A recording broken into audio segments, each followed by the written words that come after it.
Şu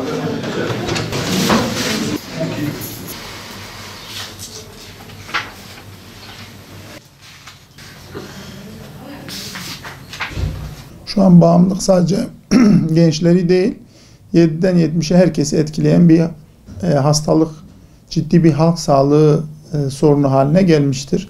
Bu anlamda bizi en çok korkutan durumlardan biri çevrim içi oyun bağımlılığıdır.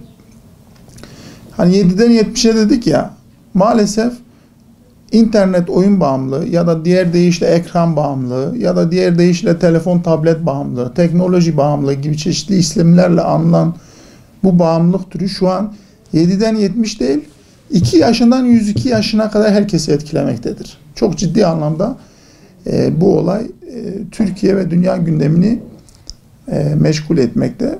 2 yaşından 102 yaşına kadar. Bu kadar netim bu konuda.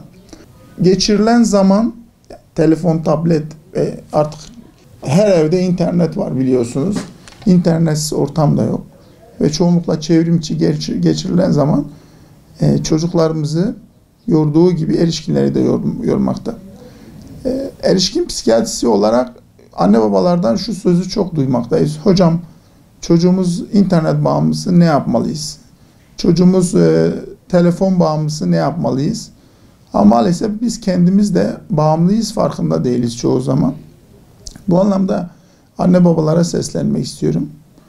Bir çocuğu önce telefon tabletten ayırmak için bizim kendimizin telefon tablet saatlerimizi ayarlamamız lazım.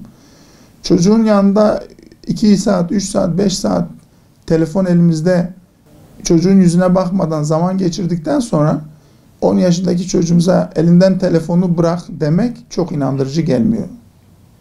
Çocuğa çok inandırıcı gelmiyor ve inandırıcı da değildir. Biz bu konulara dikkat etmek lazım. Bir diğer önemli bir husus, kumar bağımlısı bir hastam dedi ki hocam ben kumar bağımlılığının tedavisiyle ilgili internete yazdım. Arama sonuçları çıktı.